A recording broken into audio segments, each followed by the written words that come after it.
Yeah, it was completely different from any other a child experiencing childhood, because when you come home you hear music going on.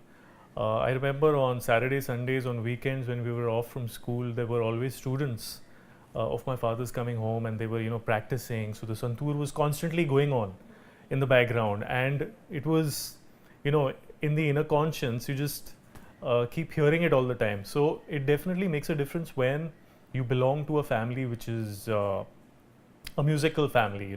See, as a child I watched him play, but that was way back, and I guess I truly fell in love when I had practiced for a couple of years, maybe around 4 5 years, and after that, you know, when you start improvising on the sound, when you start improvising and starting to understand what the entire Indian classical music system is about, then it becomes very much more exciting than it is earlier. So I guess closer to 18, 19 when I think it really started hitting me that this is an amazing instrument, and I definitely have to make this a career, have to perform, have to go across the world, take this instrument and keep performing. There have been many influences, I would say. First of all, of course, any boy has a major influence from his father. In my case, my father was also my guru. So obviously his impact was very strong in my formative years. The santoor is actually a very, very ancient instrument. This was originally called the Shatatantri Veena, which in Sanskrit means an instrument with 100 strings. And in the ancient scriptures, there's mention of an instrument called the Shatatantri Veena. So you can imagine how old that is. Like I said, when I was pursuing Indian classical music, I was learning. I was also listening to world music from all parts, folk from, could be Ireland, could be Scottish folk music. So the influences eventually were, like I said, an amalgamation of all these different sounds. And I remember my first album was, I think, in 1996, which was a pure classical album. And immediately after that, in 98 or 99, I did an album called Zen. And Zen had complete influences of world music. I just wanted to create a different sound for the santoor that time, and I thought of it. I had heard a lot of different composers, and I wanted my instrument, the santoor, to blend with that sound, the world music sound, which had not happened before. And that's when I gave it a shot with Zen. It was a completely different concept. So in fact, I won the MTV award for the best instrumental album for the album Zen. And so that kind of encouraged me to move further ahead and try and explore this aspect of collaborations, trying to make this instrument a little different from what it was always been associated with: Kashmir, with Himalayas, with mountains.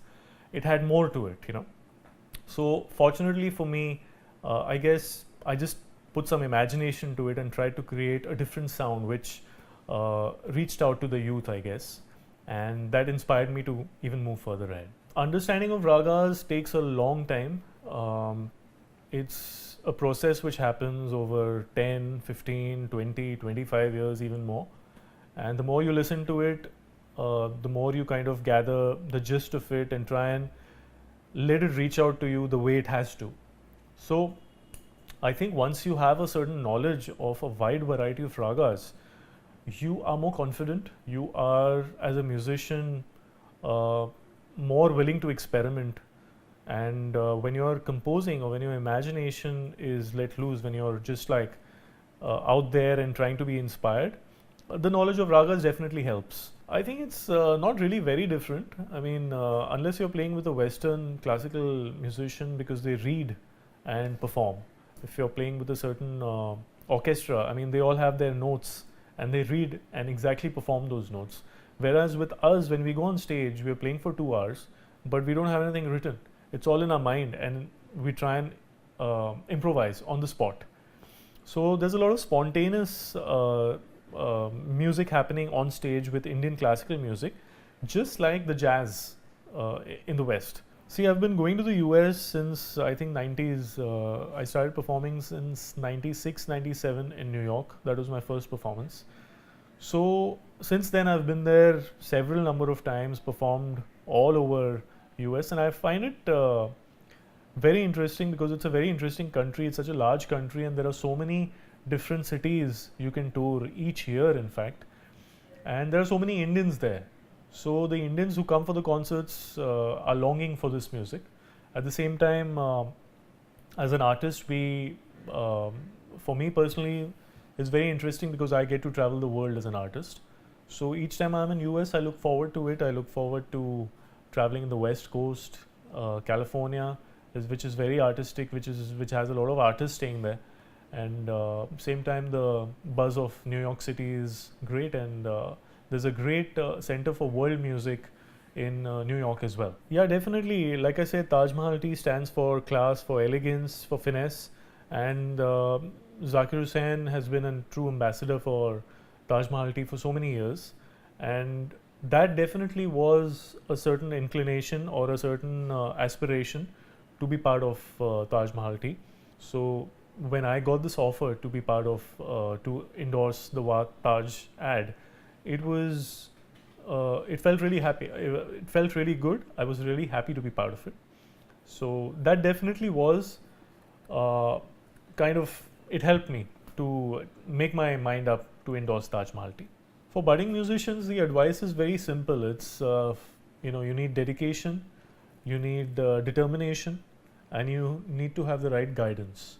So, which means finding the right guru, being focused, being disciplined as a musician, and listening to yourself when you're practicing, which is very important. Because you need to have a keen ear, not to just listen to others' music, but your music as well. And once you concentrate and find discipline in your routine, that's going to help you go ahead in life.